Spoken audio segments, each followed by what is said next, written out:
بسم اللہ الرحمن الرحیم، اللہم صلی علی محمد النبی امی وعلی آلہ وسلم تسلیما۔ دوسرے پروگرام دیکھنے والے اور سننے والوں کو السلام علیکم کے ساتھ بالخصوص آج بڑے امپورٹنٹ ٹاپک کے ساتھ آپ کے ساتھ پیش ہوئے ہوں اور آپ کو بتانی ہے بہت خاص باتیں، خاص طور پر کراچی کے حوالے سے، سندھ کے شہری علاقوں کے حوالے سے بات کریں گے۔ گائز، مہاجر قومی موومنٹ کے چیئرمین آفاق احمد، ان کے نام سے کون واقف نہیں ہے، پورا پاکستان واقف ہے۔ تو انہوں نے ابھی پرسوں کی بات ہے کہ ڈان نیوز میں انٹرویو دیا ہے نادیہ خان کو۔ تو نادیہ خان کے سوالات پہ جو ہے، یہ ہمارا ایک طوطا ہے، یہ بہت زیادہ بولتا ہے تو برا نہیں ماننا۔ تو آفاق احمد نے جو ہے وہ نادیہ خان کو انٹرویو بڑا امپورٹنٹ انٹرویو دیا ہے، اور اس پہ جو بڑی تلخ خیز باتیں کی ہیں آفاق احمد نے بانی ایم الطاف حسین کے حوالے سے، اور یہ کہا ہے کہ کراچی کو بالخصوص ضرورت ہے بانی ایم الطاف حسین کی، اور الطاف حسین جو ہے وہ کراچی کی ضرورت ہے اور کراچی کی حقیقت ہے، بالخصوص سندھ کے شہری علاقوں کی۔ ایک بہت بڑی بات ہے کہ جو خود ایک مہاجر قومی موومنٹ، مہاجروں کے یعنی کہ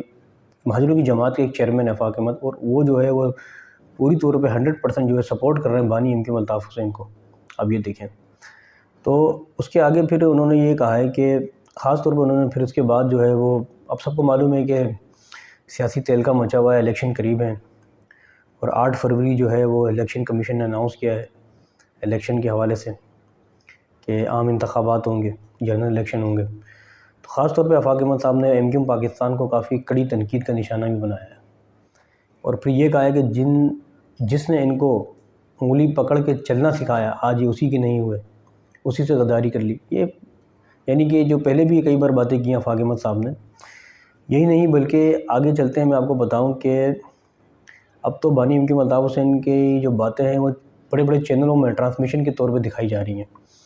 اب یہ دیکھیں کہ پاکستان پیپلز پارٹی کے ایک رہنما ہیں اور کافی مشہور ہیں، کون نہیں جانتا ان کو، قادر پٹیل، نام سنا ہوگا آپ نے۔ قادر پٹیل صاحب نے جو ہے وہ ابھی تازہ بیان دیا ہے اور یہ کہا ہے کہ ایم پاکستان پہ کڑی تنقید کی، اور کہا ہے کہ کم سے کم 7-8 بلیوں کو جو ہے ان ساروں 7-8 بلیوں کی دمیں باندھ کر ایک ساتھ ان کو چھوڑ دیا، اور یہ بتا دیا کہ جو ہے یہ ایک بڑی جماعت ہے، یعنی ایم پاکستان کے بارے میں انہوں نے کہا ہے کہ 7-8 بلیوں کو جمع کر دیا اور یہ بتا رہے ہیں کہ ایک بڑی جماعت ہے، یہ کوئی جماعت نہیں ہے۔ پھر اوپر سے یہ کہا ہے کہ جب جتنی بھی کوشش کر رہے ہیں ایم پاکستان، پھر لنڈن سے ایک ہی بائیکاٹ کی آواز آئے گی اور سب کے سب یہ خاموش ہو جائیں گے، سب سمٹ جائیں گے۔ ووٹ تو اسی کا ہے جس کے نام سے چل رہا ہے، ووٹ اسی کا، یعنی کہ وہ اشارہ الطاف حسین کی طرف کر رہے ہیں۔ یہ قادر پٹیل نے تازہ بیان دیا ہے، آپ دیکھیں، قادر پٹیل صاحب نے تازہ بیان دیا ہے ایم پاکستان پہ کڑی تنقید کر کے کہ 7-8 بلیوں کو ایک ساتھ باندھ دیا اور یہ کہا اور کہ یہ ایک جماعت ہے، اور پھر یہ کہا بعد میں قادر پٹیل صاحب نے کہ لندن سے بائیکاٹ کی آواز آئے گی، یہ سب کے سب سمٹ جائیں گے اور خاموش ہو جائیں گے اور ان کا بائیکاٹ کامیاب ہو جائے گا۔ ووٹ تو اسی کا ہے جس کا نام چلتا ہے، یعنی کہ الطاف حسین صاحب کی طرف پوری طرح اشارہ کیا انہوں نے، قادر پٹیل صاحب۔ پھر اس سے اور آگے چلیں، اسی طرح پاکستان پیپلز پارٹی کے ایک اور رہنما بلکہ سینیٹر بھی رہ چکے ہیں، ان کا نام ہے وقار مہدی، اردو اسپیکنگ ہے، کراچی سے ان کا تعلق ہے۔ انہوں نے بھی ابھی تازہ بیان دیا ہے، لیکن حیرت ہو رہی ہے کہ آج کل پیپلز پارٹی والے ایسے ایسے بیان دے رہے ہیں، اور وہ بھی مثالیں جو ہیں وہ الطاف حسین کی دے رہے ہیں، اور ایم پاکستان پہ کڑی تنقید کا نشانہ بنایا جا رہا ہے، کیونکہ ایم پاکستان نون لیگ کے ساتھ مل گئی اسی وجہ سے۔ تو وقار مہدی نے کہا ہے کہ جو اپنے بانی و قائد کے نہیں ہوئے تو وہ تمہارے کیسے ہو سکتے ہیں، یعنی کہ آج سے تقریباً 2 سال پہلے یہی بات بلاول زرداری نے بھی کہی تھی کہ جو اپنے قائد کی نہیں ہو سکے وہ تمہارے کیسے ہوں گے، اور اب یہ بات جو ہے وہ وقار مہدی نے بولی، ابھی کی بات ہے، 2 دن پرانی بات ہے، کہ جو اپنے بانی اور قائد کے نہیں ہو سکے تو وہ تمہارے کیسے ہو سکتے ہیں، یعنی کہ انہوں نے بھی اشارہ سیدھا جو ہے وہ الطاف حسین کی طرف کیا ہے، اور کڑی تنقید کا نشانہ کس کو بنایا، ایم پاکستان کو۔ اس کے علاوہ پھر وقار مہدی صاحب نے اور بہت ساری باتیں کی ہیں کہ یہ لوگ شاید بھول گئے ہیں کہ نون لیگ کے دور میں جو ہے وہ ایم کے اوپر آپریشن ہوا تھا، اور بہت سارے ان کے ماورا عدالت کارکنانوں کو مار دیا گیا تھا، قتل کر دیا گیا تھا، بہت سارے عدالتوں کے چکر کاٹتے رہ گئے، بہت سارے جو ہے وہ اللہ کا بھلا کرے جیلوں میں پڑے ہیں۔ تو یہ سب کس نے کروایا تھا؟ نون لیگ کے دور میں ہوا تھا. پھر اس کے بعد پھر 2015 میں جو 9/0 میں آپریشن ہوا، ان کے کارکنان کو اٹھا لیا گیا، تو یہ سب نون لیگ کے دور میں ہوا، چودھری پرویز الہی کی سربراہی میں. تو یہ سب جو ہے باتیں قادری پٹیل صاحب نے کی ہیں ایم کیو پاکستان کے خلاف. تو پھر انہوں نے آگے یہ بات کی، پھر بھی ان کو یہ دور یاد نہیں ہے، اس کے باوجود یہ نون لیگ کے ساتھ ہاتھ ملا رہے ہیں.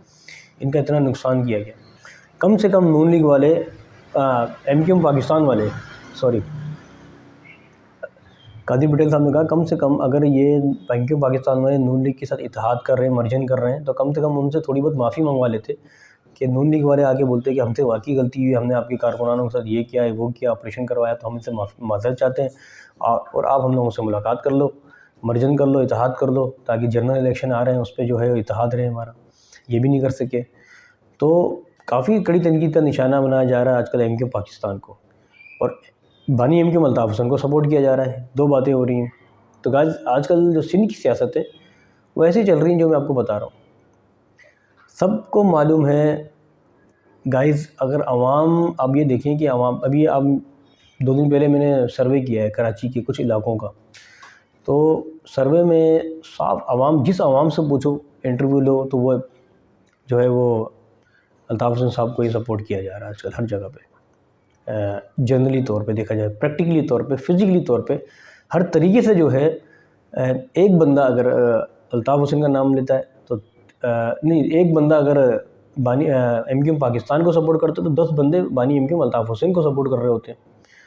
اور کچھ جو ہے وہ عمران خان کو سپورٹ کر رہے ہوتے ہیں.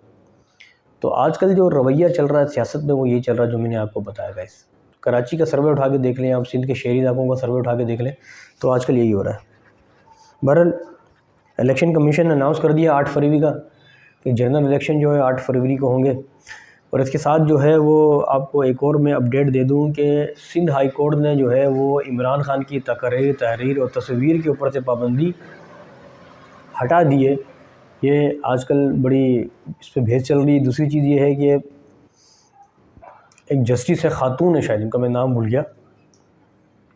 انہوں نے عمران خان کے اوپر جو سائفر کا کیس تھا اس کیس کو پینڈنگ میں ڈال دیا، روک دیا گیا 2 دن کے لیے، اور بلکہ یہ کہا ہے کہ یہ کیس جو ہے 2 دن کے لیے روک دیا گیا ہے، پینڈنگ میں ڈال دیا گیا ہے، یعنی کہ اسٹے آرڈر دے دیا گیا ہے سپریم کورٹ کی طرف سے، یعنی کہ اس جسٹس خاتون کی طرف سے. تو دیکھا جائے تو دونوں طرف سے، عدالتوں کی طرف سے عمران خان صاحب کو ریلیف ملا ہے. ایک عدالتی ریلیف، دونوں عدالتی ریلیف ہے. ایک تو سندھ ہائی کورٹ نے ریلیف دیا ہے عمران خان صاحب کو، ایک پھر اسلام آباد ہائی کورٹ یعنی کہ سپریم کورٹ نے بھی ریلیف دیا ہے ایک خاتون کے ذریعے. تو یہ بڑی ریلیف ہیں دونوں، اور یہ قائد بڑی خاص نیوز تھی جو میں نے اب تک پہنچائی ہے. اگر آپ کو میری ویڈیو اچھی لگی لائک کریں، شیئر کریں، سبسکرائب کرنا نہ بھولیں گائز. اس کے ساتھ ہی آپ میرے میزبان عبدالستار کو اجازت دیں. اللہ حافظ. پاکستان زندہ باد.